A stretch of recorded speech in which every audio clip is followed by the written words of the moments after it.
Muy buenas noches y bienvenidos de nuevo a Movimiento Galimplant.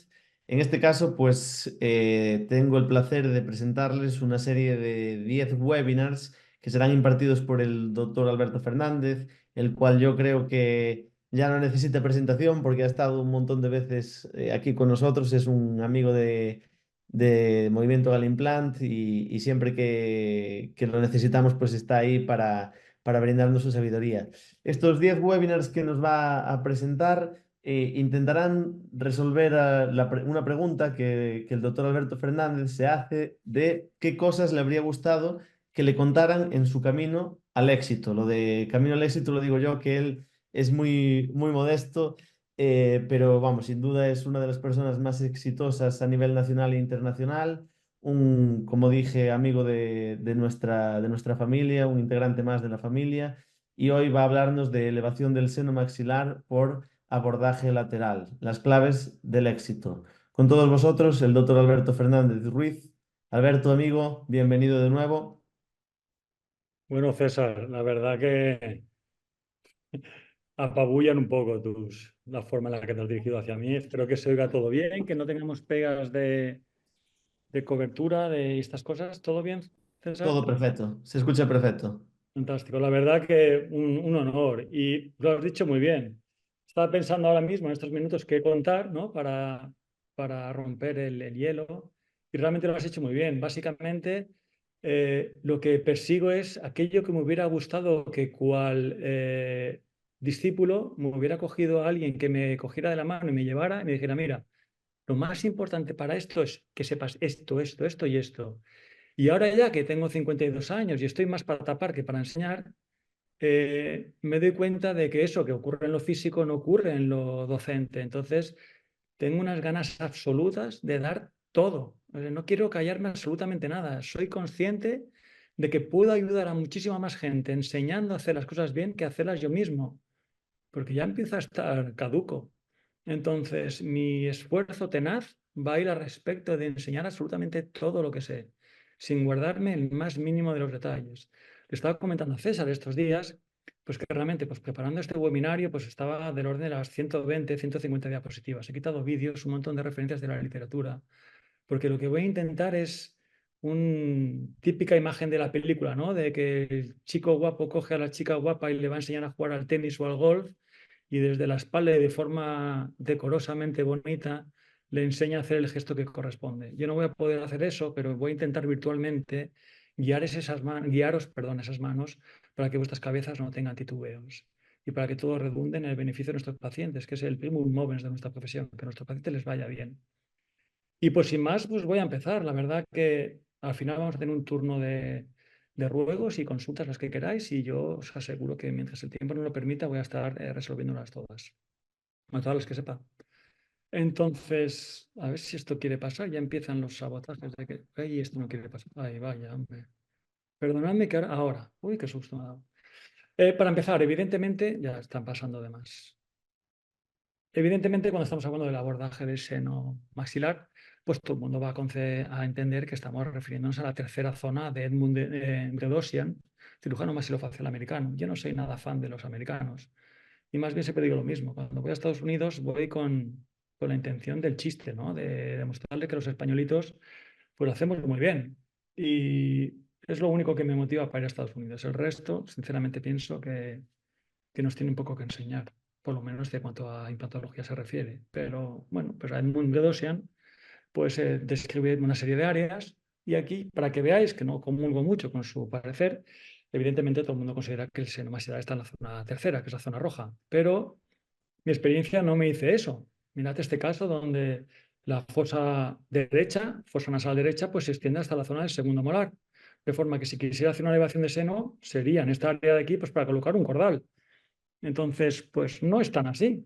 O en este caso, son todos casos míos, que para colocar una fijación en posición del 2, del 12, tuve que hacer una elevación de seno, porque realmente este receso anterior del seno se extendía hasta casi el conducto nasopalatino. Entonces, no todo es tan establecido, todo tan encasillado, encorsetado como nos venden, y pues tenéis que entender lo que es así. como os decía al principio, me voy a saltar un montón de aspectos. No voy a entrar en cosas de la literatura, revisiones que se hacen pesadas, y considero que en este webinario en particular, y pienso que así va a ir toda la hilazón de los 10 o más webinarios que vamos a hacer, van a ser sumamente visuales, porque entiendo que el formato es totalmente distinto. No tiene sentido que comparta muchísimos casos, para eso están las redes sociales. Entiendo que los eventos presenciales a nivel tipo simposiums son más pues, para novedades, para aspectos de debatir. Y estos webinarios yo los concibo desde el punto de vista meramente docente, académico, como que, pues eso que os decía, os cojo la mano y os voy a llevar. Entonces no voy a entrar en aspectos de histología, fisiología. Todos sabéis que la mucosa del seno está tapizada por un epitelio pseudoestratificado ciliado, que tiene unas glándulas caliciformes, que tiene unos cilios, que tiene una mucosidad, que esa mucosidad tiene una batida que lleva al ostium o al meato medio para drenar hacia la nariz. Y todos estos aspectos se pueden hacer farragosos, que son interesantes, pero tengo ese as bajo la manga, y ese as viene pues, de una figura como Alfonso Sandé.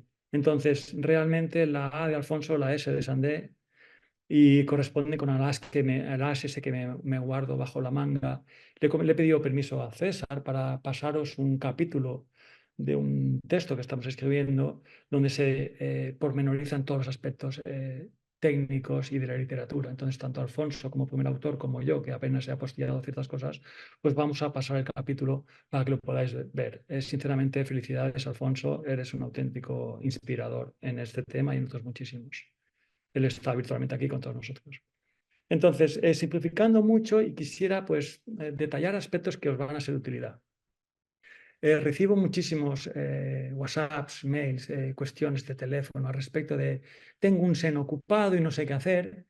Y os quiero decir que, por favor, cuando valoréis un seno, mínima altura del SCAD view, del área que tenemos que ver, es la que estáis viendo ahora, la órbita cortada por la mitad.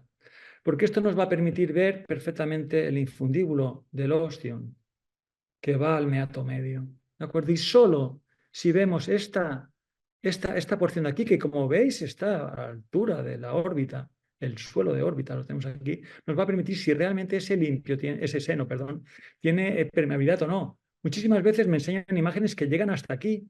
Entonces se ve un área ocupada, pero no sabemos si ese seno ventila o no ventila. Esta porción de aquí es la que nos va a asegurar que el seno está ventilando o no. Y será lo que nos indique qué es lo que tenemos que hacer. ¿De acuerdo? Mi idea va a ser este primer webinario de técnicas avanzadas de implantología. Quería hacerlo en uno solo, pero veo que no hay forma de hacerlo, de forma que lo vamos a dividir mínimo en dos y casi seguro en un tercero. Mi idea va a ser hoy ver los aspectos básicos de la elevación de seno, veréis que con algún detalle que espero sea interesante. Mi idea es que el segundo vayamos a técnicas más avanzadas y el último lo dejaremos para complicaciones, porque si bien es una técnica avanzada y que está minusvalorada por muchísimos clínicos, considero que realmente dan muchísima patología y se acompañan de muchísimos riesgos para el paciente y muchísimo sufrimiento también para los compañeros. De forma que voy a intentar pues, tocar todos los aspectos que por lo menos a mí me han ayudado en estos 20 y pico años dedicado a esto. Me he permitido hacer una clasificación, bueno, individualizar o personalizar hacia Galimplan la clasificación conocida de Benick y Hammerle del 2014, donde el inconveniente que tienen los senos, desde mi punto de vista, es que todo el mundo considera que sería como un Benick tipo 1, donde tenemos paredes de hueso por todos los sitios y cualquier cosa que le coloques en el interior de ese defecto va a funcionar. Eso es lo que piensa muchísima gente. Yo he ido a simposios, a eventos nacionales e internacionales, donde he oído estupideces, y lo digo sin tapujos, sin filtro, de la magnitud de que tú le puedes meter un zapato dentro del seno y eso se va a convertir en hueso. Y nada más alejado de la realidad. El seno es altamente demandante.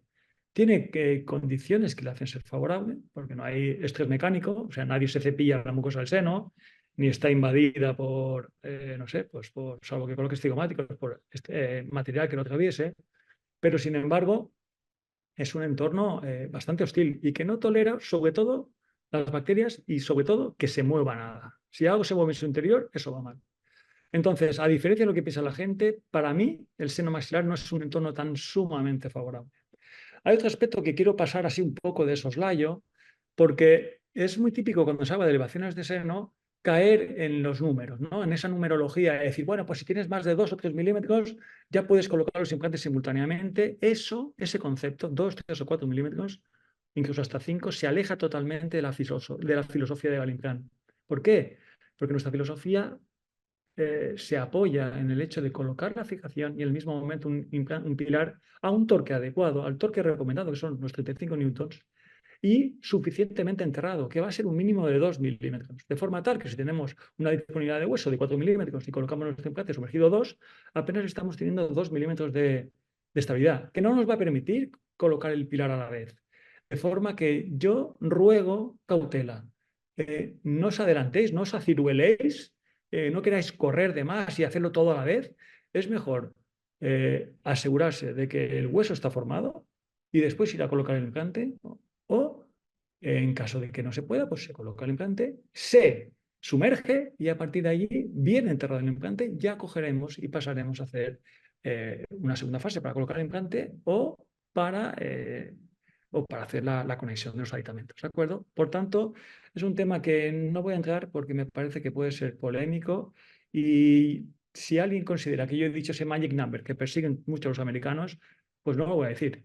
Y ruego cautela, prudencia, estar siempre en el lado seguro y decir, mejor tiene que hacer una segunda cirugía o una tercera cirugía, incluso para conectar el pilar y no correr y arriesgarse a que algo vaya mal, porque luego si no, los problemas se complican mucho. Entonces, voy a empezar por aspectos muy básicos, como os decía, anestesia.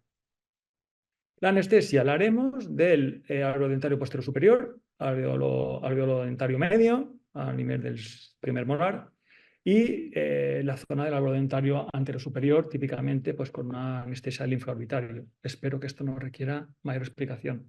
Tengo que deciros que el 95% más de los dibujos que vais a ver son totalmente nuevos, inéditos, nunca los he presentado. Y bueno, pues espero que os gusten y que resulten de utilidad. Entonces, evidentemente, vamos a anestesiar la segunda rama trigémino a nivel del alveolo dentario posterior superior, medio y antero superior. Esto por la porción vestibular y por la porción palatina iremos al foramen palatino posterior, que anestesiaremos el nervio palatino anterior. ¿De acuerdo? Y con esta anestesia, pues ya podemos ir sin ninguna pega a manejar todo ese hemimaxilar. Os tengo que decir que hay una técnica poco conocida respecto de esta diapositiva, donde si cogiéramos la aguja y nos introduciéramos unos 3 centímetros hacia el ganglio esfenopalatino, anestesiaríamos toda la segunda rama del trigémino, de forma que con un único pinchazo en este foramen llegando hacia el ganglio esfenopalatino, anestesiamos todo el territorio de la segunda rama del trigémino. Puede ser interesante y realmente yo en anestesia general lo utilizo muchísimo pues, para cigomáticos o para grandes reconstrucciones del maxilar, la verdad. Vamos a pasar a la incisión y os tengo que decir que para mí es el aspecto más importante con diferencia. Perdonadme que se vea aquí una técnica de rotación del paladar, pero bueno, me he dedicado a enseñaros aquí el tipo de incisiones que hago. Luego descartéis la parte de izquierda de las imágenes y solo os fijéis en la parte derecha. Aquí he querido dibujar 2 escenarios, he intentado simplificar al máximo. Uno en el que tenemos un edentulismo total, lo que sería una clase 1 o 2 de Kennedy, tenemos un extremo libre, no tenemos ningún diente en la porción posterior. Y otro en el que tenemos un diente en la porción posterior. Espero que se entiendan. Izquierda, extremo libre, derecha, pues lo que sería una clase 3 de Kennedy, ¿no? Que tenemos dientes anteriores y dientes posteriores delimitando un espacio de dentul. Pues vamos a ver el tipo de incisiones que se pueden hacer para una elevación de seno. Y yo a veces he visto incisiones de este estilo. Ir a la línea conjuntival y hacer una incisión horizontal, argumentando pues, que son menos dolorosas para el paciente, que no sé qué, que no sé qué cuántos. Realmente no soy capaz de ver ninguna indicación para hacer esta incisión, de forma que la contraindico. Soy tajante. Seguro que hay alguna... desde luego, esta incisión se puede utilizar para muchas cosas, pero para hacer una elevación de seno y para colocar fijaciones realmente no le veo ningún sentido. Seguro que lo hay, pero yo no se lo veo. A veces veo incisiones de este estilo y hasta pues, he tenido que participar en cirugías pues, de gente haciendo estas incisiones y yo realmente es que nada más empezar ya me dan ganas de decir mal. ¿Por qué no recomiendo para nada esta incisión? Pues no recomiendo esta incisión porque no veo sentido extenderse 2 dientes a mesial, cuando estábamos en la zona anterior, y dejar una cicatriz que se vea a nivel de central lateral. No le veo ningún sentido. Y por otra parte, no veo sentido a incorporar tantos sulcus de los dientes, dado que los sulcus de los dientes están siempre contaminados por bacterias, de forma tal que lo único que vamos a hacer es dejar cicatrices, es poner sulcus que contaminen la zona que queremos regenerar. Si además de coger dejar estas cicatrices, poner este sulcus, nos vamos y llegamos aquí, vamos a hacer un tercer error, que va a ser hacer una incisión liberadora que puede coincidir con la ventana de angiostomía que generemos aquí, generando una dehiscencia segura de la sutura y, por tanto, una comunicación orosinusal. De forma que esta incisión, de nuevo, totalmente contraindicada. Totalmente no, seguro que en algún caso se puede hacer, pero no para hacer elevación en seno y para colocar implantes simultáneamente.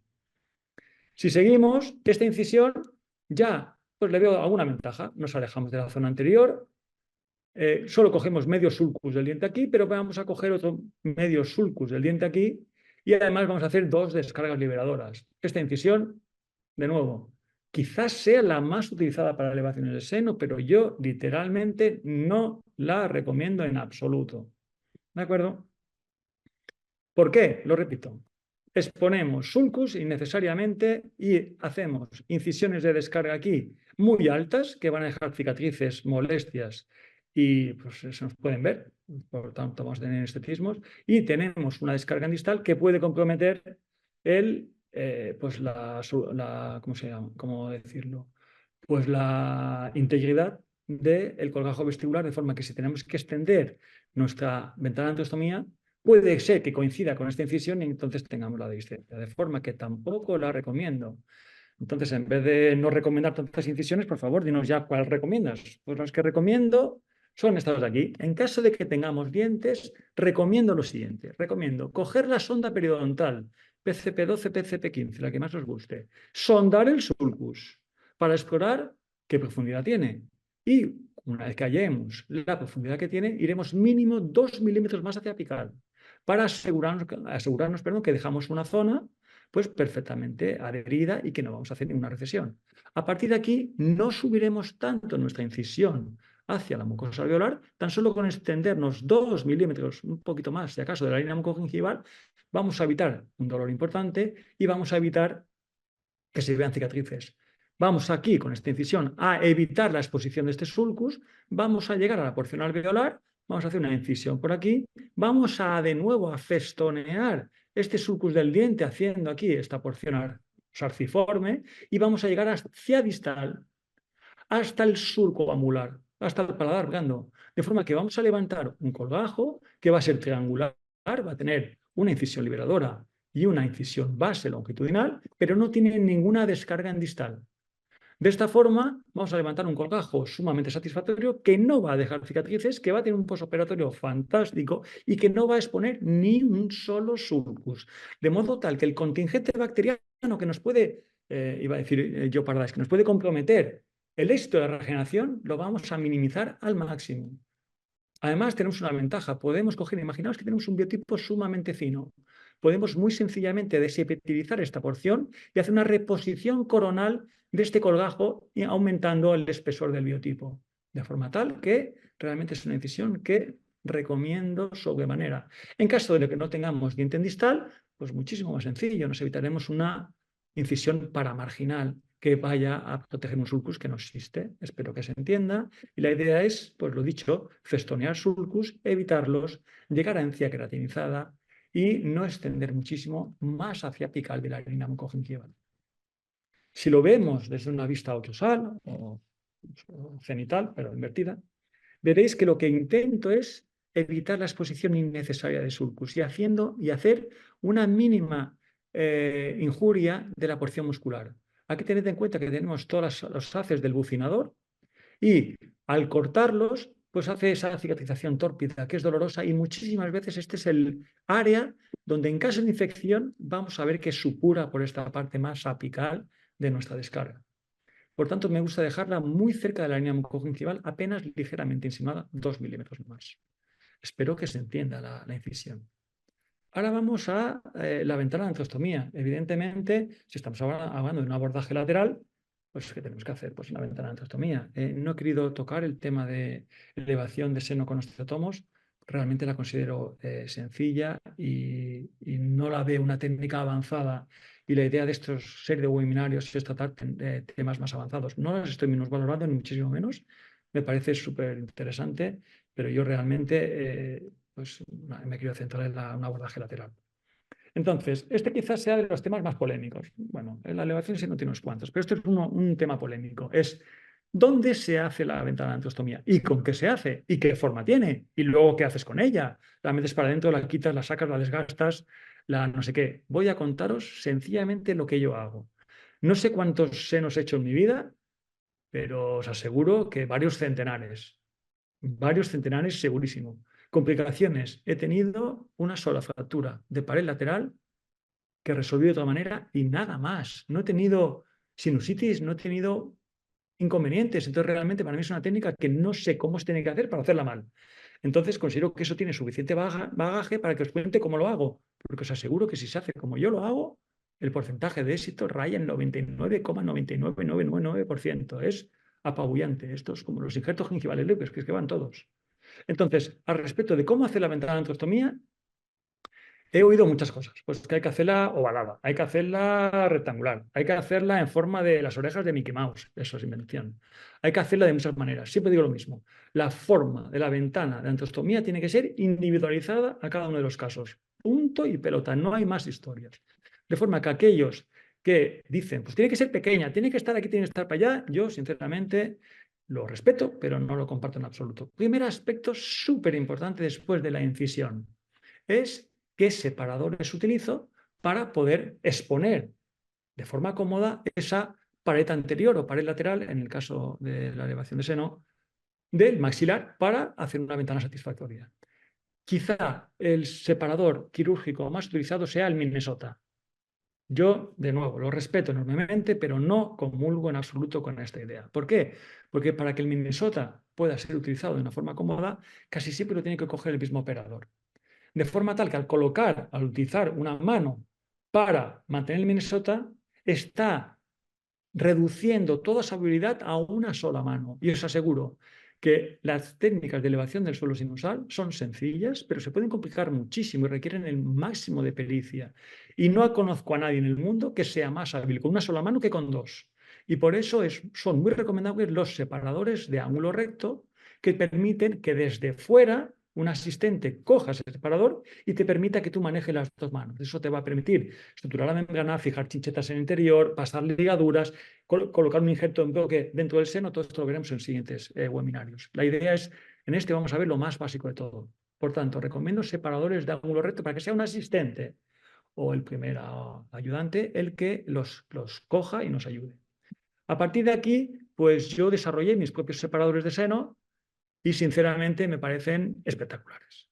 ¿Por qué? Pues porque en vez de tener que utilizar dos separadores, aquí véase el Langenbecker Farebe, pues uno por mesial y otro por distal del pie del malar, pues sencillamente tenemos un único separador que protege la comisura labial, que escota ese pie del malar, que nos protege el foramen infraorbitario y que nos hace perfectamente bien el colgajo distal. Fijaos en esta imagen, aquí nos está protegiendo el foramen infraorbitario, aquí me coge la escotadura, aquí la comisura labial y aquí me está con esta ala divergente separando el colgajo. Yo, sinceramente, cuando no tengo mi separador de elevación de seno, no soy capaz de hacer una elevación de seno de forma satisfactoria. Sumamente cómoda. Hasta ahora yo esto lo hice con un barril de cerveza y un arpón de pesca submarina. Esto es un arpón de acero. Y ahora la compañía Galimplan ya hace unos años que lo ha desarrollado. Entonces, realmente muy, muy, muy, muy útil. Por tanto, una vez que tenemos expuesto el campo, hemos anestesiado, evidentemente, hemos puesto el campo, hemos colocado nuestro separador o separadores, vamos a hacer la ventana de angiostomía. Y a partir de aquí, pues es muy típico, ¿no? Una ventana ovalada, pequeñita, en el medio. Yo lo siento muchísimo, pero no le veo ningún sentido a este diseño. ¿Por qué? Porque desde aquí lo que he hecho es jugar con las transparencias para que vean lo siguiente. Desde aquí es sumamente difícil, dado que nuestros ojos y nuestras manos van a entrar desde la porción anterior de la boca, llegar a separar satisfactoriamente el receso anterior. Y esta porción de aquí, ay, perdón, estoy enseñando con el puntero, esta porción de aquí es con diferencia la más difícil de elevar, la más difícil de rellenar y la más difícil de estar seguros de que está totalmente indemne la membrana del seno o la membrana de Schneider. Por tanto, mi Consejo es que no hagáis una ventana en el tercio medio porque os va a dificultar hasta el punto de imposibilitar el acceder a esta zona de aquí. De modo que, por favor, visualizad el aspecto de esa pared lateral del maxilar. Es muy útil una transición que se ve entre un hueso rojo que corresponde con la porción alveolar, de un hueso pálido que corresponde con la porción esqueletal, y a partir de aquí dibujar el contorno de ese receso anterior y de ese suelo del seno, ¿de acuerdo? Para hacer una ventana lo más anterior que podáis. Si sois capaces de hacer que la ventana coincida con ese borde anterior del seno, la elevación de seno está prácticamente hecha. Luego, la idea es que desde esta ventana iréis individualizando su forma hacia distal, bien hacia apical o hacia coronal, según las necesidades. Y esas necesidades van a venir de la mano de dificultad de acceso, de manejo de perforaciones, de encontrarse tabiques, septums, fisuras o lo que sea, ¿de acuerdo? De forma que, recomendación sincera, y os aseguro que no os arrepentiréis, todos aquellos que desde hoy empecéis a hacer esa ventana lo más anterior que podáis, estoy seguro que me vais a dar la razón de decir, os ha cambiado la vida hacia bien. A partir de aquí, la ventana la iremos modificando lo que sea menester, ¿de acuerdo? Pero si os dejáis aquí un salto importante, os aseguro que no vais a ser capaces de manejarla de forma satisfactoria. Yo llevo más de 20 años operando con microscopio. Tengo endoscopio en la consulta. Utilizo espejos de microcirugía. Y muchísimas veces, aun con endoscopio, no soy capaz de ver bien esta porción. De forma que lo que hago sistemáticamente es modificar esta ventana de antrostomía hasta que llego a ese receso anterior. A partir de aquí, todo resuelto. Entonces, no voy a entrar en aspectos particulares de si me gusta hacer la ventana con el piezo, con piezo de mano, con turbina, con contraángulo. De verdad, hacerlo con cualquier cosa que corte hueso y el que esté más cómodo con una u otra técnica que lo haga. Yo personalmente he utilizado de todo y ahora estoy utilizando desde hace muchos años ya la pieza de mano con fresa de tungsteno súper pequeñita. Pero el que quiera utilizar el piezo, pues que lo utilice. Este lo he cogido porque Benito Ramos tuve la suerte de ayudarle a hacer unas cosas, o las hicimos a la limón, y pues digo, pues voy a poner aquí el piezo que hice o hicimos con Benito. Pero realmente eso es lo que menos me importa. El modo de hacer la osteotomía es lo que menos me importa. ¿De acuerdo? Yo os digo, lo hago con pieza a mano recta, una fresa súper pequeñita en carburo tungsteno. No lo hago con diamante porque me supone muchísimo tiempo y al final realmente no tengo perforaciones haciéndolo así con tungsteno. Muy importante en este punto es que yo antes me esforzaba, cuando hacía la ventana, cuando diseñaba, cuando dibujaba esa ventana de antrostomía, me esforzaba en llegar a la membrana, ¿no? A que ese aspecto que de oscuro, grisáceo oscuro, se tornaba pues, más nacarado, he dejado de hacerlo. Y ahora me quedo a nivel de la cortical, de forma que dejo una pequeña área que se va a luxar muy sencillamente y no persigo llegar hasta exponer la membrana. Ya no lo hago nunca. La perforo, la debilito y con un movimiento tipo de rotación de botador, que lo hago con el mismo periostomo, se levanta con muchísima facilidad. Entonces, muy bien, ya sabemos que la ventana de antrostomía la haremos lo más anterior que podamos y a partir de aquí la iremos modificando según sea a conveniencia, según sea necesario. ¿De acuerdo?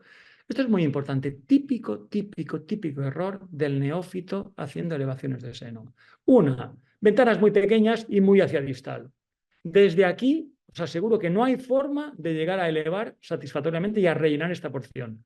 Segundo, hacer que la elevación sea muy somera, de forma tal que tenemos un seno, imaginaos, 1 o 2 milímetros y elevamos apenas 3 o 4 milímetros. Esa elevación es totalmente insuficiente, de forma que a mí lo que me gusta es colocar una sonda de perio y medir hasta que haya mínimo 12 milímetros. Y a partir de aquí es lo que intento rellenar. De forma que no digo que vaya a colocar implantes de 12 o 15 milímetros, digo que intento elevar el seno hasta esta porción. Que nadie se asuste porque el meato tiene el ostium de drenaje del meato medio tiene una altura media de 25-30, entre 25 y 30 milímetros, de forma que no lo vais a obturar. ¿De acuerdo? De forma tal, perdón, que me he liado, que yo siempre intento rellenar mínimo esos 12 milímetros. ¿De acuerdo? Os digo, la ventana muy hacia anterior y desde anterior iremos modificándola hacia distal, también hacia coronal o hacia apical y mínimo esos 12 milímetros. Estos son los únicos dibujos que no he tenido tiempo de cambiar, pero me parece que eran suficientemente claros. Una vez que tenemos claro la incisión que vamos a hacer, una vez que tenemos claro la instrumental que vamos a utilizar para la exposición de la pared lateral, una vez que hemos hecho el diseño de la ventana de antrostomía, nos queda saber, ¿y qué hacemos con esa ventana de antrostomía? Pues inicialmente, en la técnica descrita por Boyne, lo que hacían era medializarla, la introducían hacia el interior, de forma tal que esta pared lateral se convertía en el nuevo techo de la nueva disponibilidad de hueso que se pretendía. ¿Qué es lo que ocurre? Todo eso, que queda muy bonito los dibujos, donde se ve la pared lateral que confluye perfectamente la arista, que era más coronal, que va a coincidir con la porción medial del seno o la porción lateral de la fosa, pues se ve muy bonito, pero es totalmente realista. ¿Por qué? Porque no existe un seno paralelipipédico que sea perfectamente homogéneo, donde esa pared sea justo para que esos 12-15 minutos me lleguen perfectamente a esa porción. De forma que, fijaos, si yo tengo un paciente dolicofacial de un predominio de crecimiento vertical con una anchura vestibulopalatal muy estrecha, si hago esa ventana, lo que me va a ocurrir es que en la batida de la misma hacia medial, pues me va a quedar una porción que no voy a poder rellenar. Y además esto va a hacer que si el paciente hace presiones positivas, se me expulse muy fácilmente el material. De forma que en pacientes dolicofaciales no tiene sentido intentar invertir esa pared lateral, de forma que no lo haga. Por otra parte, en pacientes braquifaciales nos va a ocurrir lo mismo. Yo voy a tener una ventana que va a ser muy corta y al invertirla no me va a llegar jamás a la porción nasal del seno, de forma que me va a quedar aquí una ventana móvil con una membrana despegada que lo único que puedo hacer es, cuando el paciente empieza a generar presiones positivas, expulsármelo todo. De forma que no lo hago sistemáticamente. Y esto me ocurre desde que empecé a hacer elevaciones de seno. Estos dibujos los hice yo hace más de 20 años y sigue haciendo exactamente lo mismo. Jamás invierto la pared lateral del maxilar. La retiro sistemáticamente. ¿De acuerdo? Entonces, una vez que tengo retirada la pared lateral de lo que era del maxilar, pasa el momento del despegamiento. Y siempre empiezo con esta misma secuencia. Siempre empiezo despegando la membrana del seno en la porción lateral y hacia distal. ¿Por qué? Porque mis ojos están aquí delante, mi cara está aquí y mis manos pueden acceder de anterior a posterior, de forma que es la única porción que puedo ver. Y además, en esta parte lateral nunca hay adherencias, de forma que se va a despegar muy fácilmente. Por tanto, empiezo por lo más fácil, por lo que se me va a despegar de una forma muy sencilla. Que no llego, aumentaré la ventana de antrostomía y para eso típicamente utilizo gubias. Voy aumentando la ventana de antrostomía para poder seguir accediendo. Y voy a llegar hasta la porción posterior del maxilar. ¿De acuerdo? Empiezo por la porción distal, pared lateral hacia distal. Después voy a seguir por la porción coronal. De mesial a distal voy a ir despegando la porción coronal. Seguidamente voy a hacer la pared medial. Y por último dejaré la zona más recovecosa, más difícil de acceder, que será el receso anterior. ¿De acuerdo?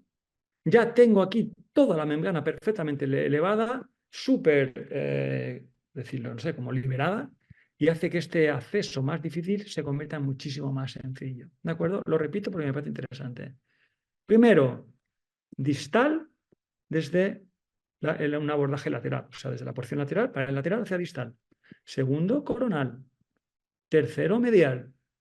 Y último, receso anterior. Último, lo mesial. Bueno, ya tenemos todo esto despegado. Como os he dicho, este es el primer webinario. Ya iremos en cuando se nos perfora, cuando se nos rompe, cuando tenemos un agujero, cuando tenemos una comunicación, cuando tenemos que hacer una ganancia vertical, cuando tenemos ese seno infectado. Ya veremos todos estos aspectos. Pero de momento, lo más sencillo de todo. Una vez que tenemos la ventana despegada, vamos a ver pues cómo hacemos el relleno. Entonces, este tema sí que es súper polémico. Y ahora me va a coger cuando cuelgue mi amigo Antonio Murillo me va a llamar y me va a decir, pero ¿cómo dices esta barbaridad? Entonces, pido disculpas. En el seno se han utilizado infinidad de biomateriales. Yo me encanta este artículo. Este artículo de Honlai One viene a decir algo muy interesante. Cuanto más demandante es un seno, más importante es colocar hueso autógeno. Yo el 99% de mis senos los relleno, como vais a ver. Y de base utilizo hueso autógeno. pero no quiere decir que no se puedan utilizar beta-TCPs, xenógenos, sintéticos, aloinjertos. Yo no voy a decir que no funcionen, ni muchísimo menos. Yo no los hago, o hago uno al año. Pero, y os voy a contar el porqué. El porqué es porque cuando lo hago con hueso autógeno, en 16 semanas me encuentro unas regeneraciones estupendas, con unas biopsias fantásticas donde es imposible diferenciar la ventana de angiostomía que he hecho. Está perfectamente, iba a decir madura, no es madura, pero es que no se puede diferenciar. Mientras que cuando utilizaba biomateriales, veía ahí las partículas y os he preparado un vídeo donde veréis lo que os digo. Y entonces, sencillamente, pues yo pienso, si el biomaterial que he puesto por vestibular está en contacto directo con el periósteo y no se ha convertido en hueso, ¿qué va a ocurrir allá en el interior? Y cuanto más alejado, esté ese interior de las partículas de las paredes de hueso que le van a dar osteogenia y angiogenicidad, pues más difícil será que se revascularicen de forma tal que yo, a día de hoy, sigo rellenando principalmente mis senos con hueso autógeno, con virute de hueso autógeno, y he ido a tibia, a cadera, a calota, con distintos abordajes de todo. Ahora el porcentaje más elevado de casos lo hago rascando hueso en la vecindad, de las mismas paredes laterales, de la misma área vecina, rasco suficiente hueso para elevar un seno. De forma que me parece que la morbilidad disminuye muchísimo y los porcentajes de éxito son espectaculares, aparte de acortar los tiempos. Total, esta para mí es la diapositiva más importante. Más importante, tenemos que terminar ya, que si no me matan. Esto es súper importante. He resumido muchísimo esta diapositiva porque realmente la había hecho muchísimo más complicada.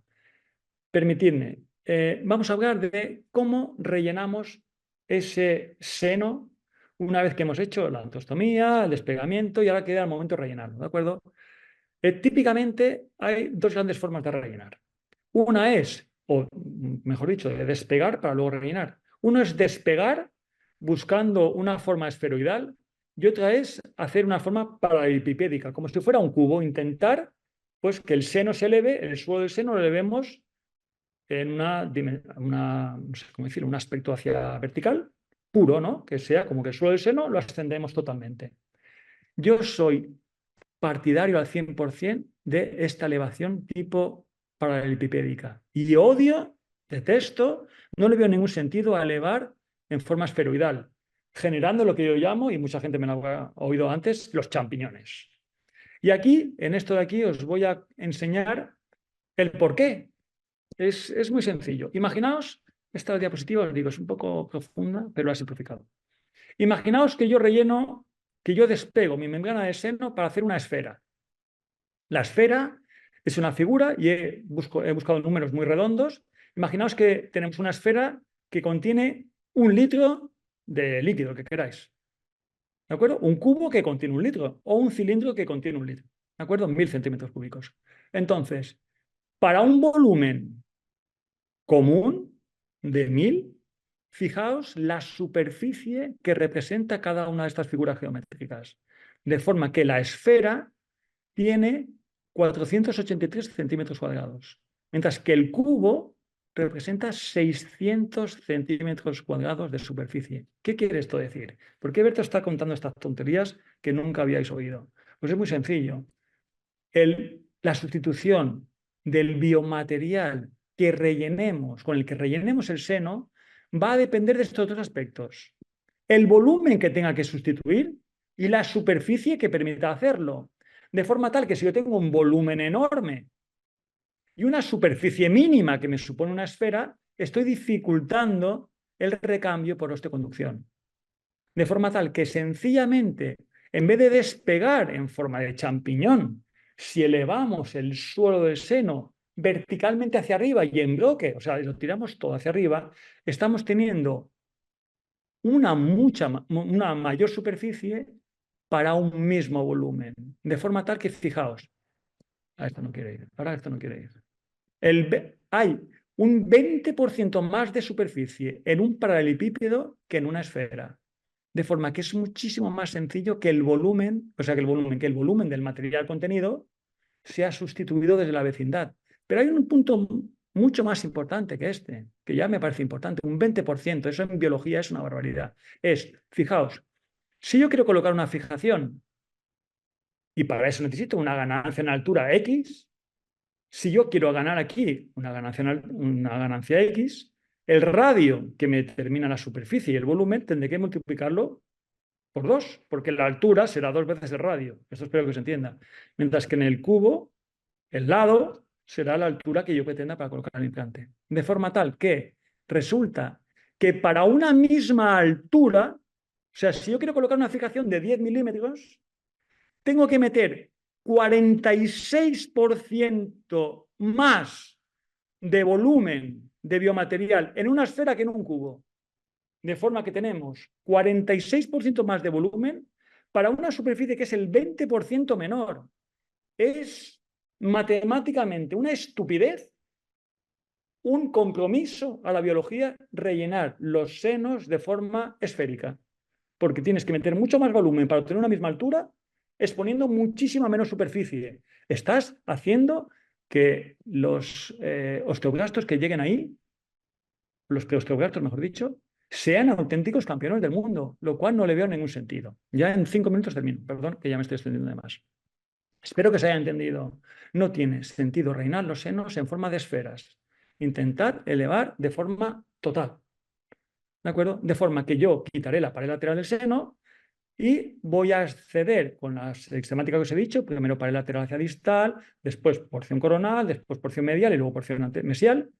Elevo toda mi membrana, intentando dejarla horizontal. Sistemáticamente, para mantener esa horizontalidad, colocaré una membrana de colágeno, muchísimas veces fijada con chinchetas. Coloco una membrana de colágeno que sea suficientemente rígida y después relleno con biomaterial, sí, pero también con hueso autógeno. Y lo relleno de esta forma, estratificando. Rellenaré con hueso autógeno cortical o con hueso senógeno la porción que está justo en contacto con la membrana de Schneider, donde he colocado sistemáticamente una membrana de colágeno, donde se va a albergar mi fijación, voy a colocar todo hueso autógeno para la pared lateral, rellenarla con hueso de nuevo, que será senógeno o, en mi preferencia, es aloinjerto cortical mineralizado, de forma que dejo un sándwich perfectamente biológicamente coherente. Dejo una membrana de Schneider que tiene su periósteo, protegida por una membrana de colágeno que me va a hacer que el biomaterial aquí se me fibrose, se me retarde, que me dificulte la reabsorción de este hueso particulado. Aquí tendremos lo mismo y dejaremos que mi fijación vaya a caer 100% en hueso autógeno. De forma que apenas en 16 semanas vamos a tener un hueso inmaduro que nos va a permitir la carga. ¿De acuerdo? Y luego por fuera sistemáticamente una membrana de colágeno. De forma que esta es la base de mi regeneración en todos los aspectos. Estratifico, protejo las paredes mucosas con una membrana de colágeno, rodeo de un hueso que será, en mi caso en particular, aloinjerto cortical mineralizado o un senoinjerto esponjoso, y la base, el meollo de mi regeneración, cuelga a expensas del hueso autógeno.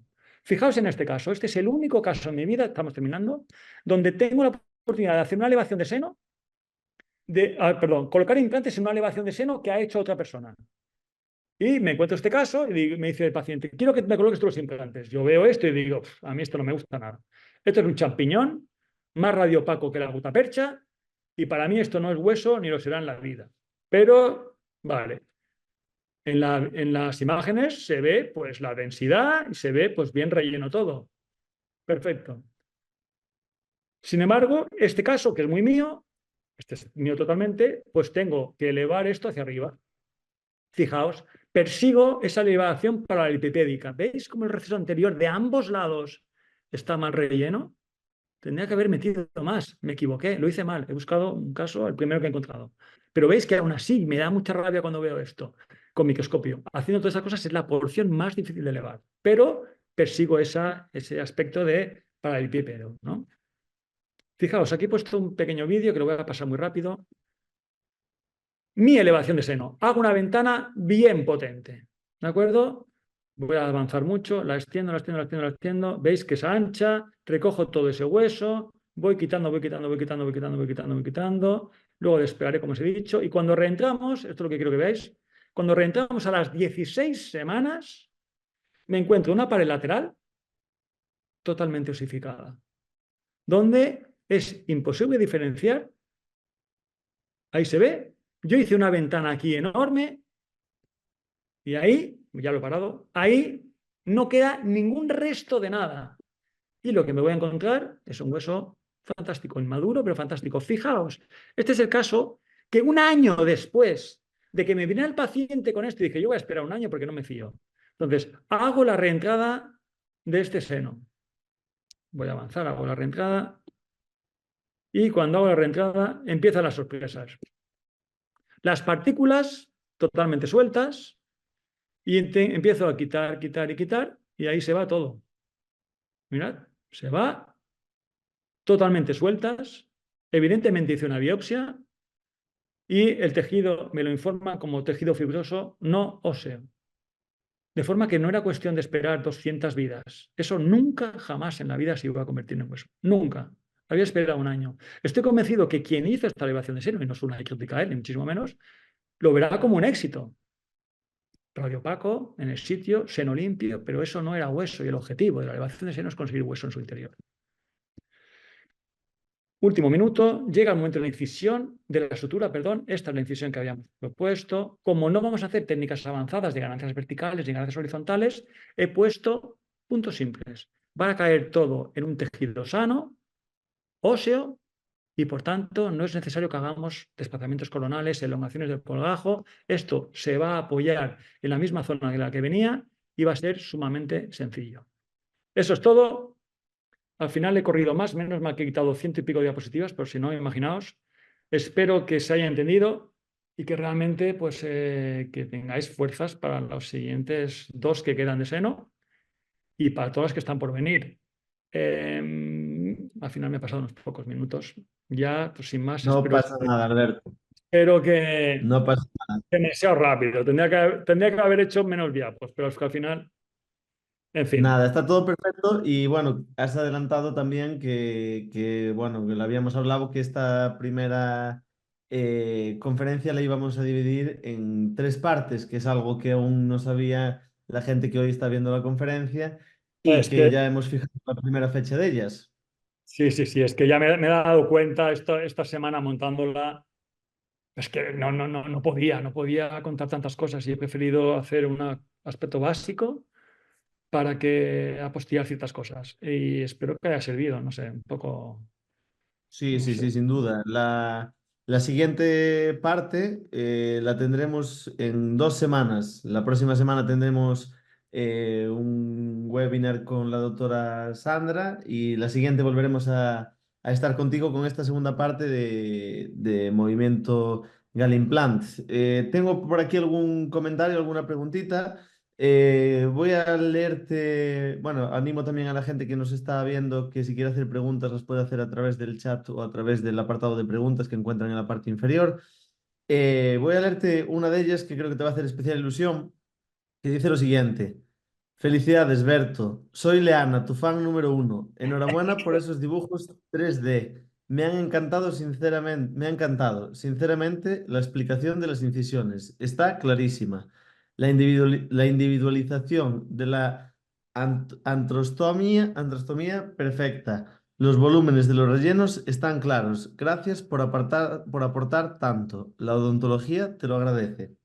Qué bonita que eres, niña. Es mi amor platónico. Y Jesús, que no se estará ahora comiendo las uñas, pero él sabe que es desde la ternura. Es un amor muy, muy de hermanos. Hermano, hermana. Pues nada, tenemos por aquí otros mensajes que te dan las gracias por la conferencia. Nos dicen también desde Ecuador que siempre están ahí Oh, Ecuador. viéndonos y Siempre hay alguien de escuchándonos. Ecuador. A ver si me invitáis a ir a Ecuador, que tengo que ir a las Galápagos, siempre lo digo. Pues Algunos siempre hay alguien, siempre hay siempre lo alguien. digo.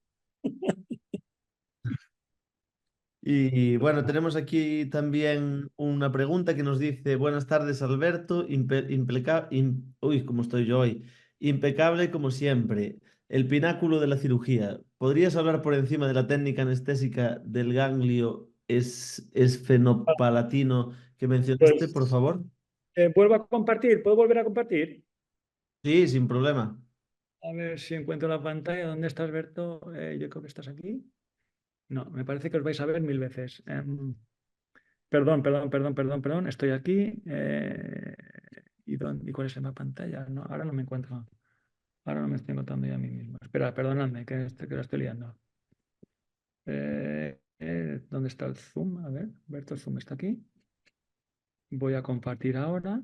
Y aquí está. Me parece que ahora lo voy a saber hacer. Se ve, ¿no? ¿Se ve la pantalla esta? Sí, Eh, se ve. ¿Estás, Berto? ¿Dónde está aquí? Aquí. Fijaos, bueno, tengo otro dibujo, pero ahora no me va a dar tiempo para buscarlo. Imaginaos, esto es la anestesia normal, pues para anestesiar el foramen palatino, ¿de acuerdo? Aquí sencillamente, pues ya sabéis, pues se toca con el peristotomo o con la sonda, con lo que queráis, una pequeña depresión que hay por aquí, una que hay aquí, pues para hacer la anestesia del palatino, sencillamente insinúas 2-3 milímetros, no más, y ya haces toda esta atruncular. Pero la idea es, primero haces esa anestesia, infiltras un poquitín en esta área, y en esta misma angulación que está aquí indicada, profundizas y veréis que la aguja os entra totalmente. Estoy hablando de agujas de 3,5 cm. Entra totalmente. A partir de aquí haréis una aspiración para evitar una aspiración hemática, y si es hemática, pues la retiras. Y eso te lleva al daño esfenopalatino, que anestesias toda la segunda rama del trigémino. Toda, entera. Hemimaxilar, anestesiado totalmente. ¿Se ha entendido? O sea, que es como la anestesia del palatino anterior, pero se acompaña de un paso más. Una vez que está anestesiada esta zona, debes perseguir que la aguja se introduzca en el foramen y llegue sin tocar paredes óseas hasta el ganglio esfenopalatino. Parece muy difícil, pero realmente es muy sencillo. Hay veces que no lo consigues, pero prácticamente siempre que te pones a buscar un poquitín, pues vamos, yo lo hago muchísimo.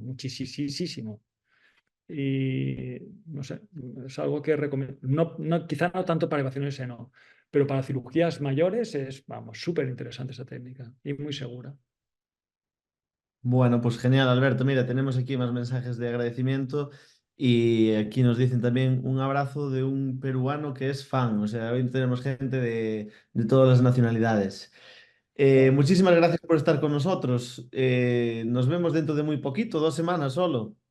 perfecto. Mi idea va a ser, pues, hablar ya de técnicas más avanzadas, ¿no? Pues cuando tenemos que hacer ganancias verticales y ganancias horizontales.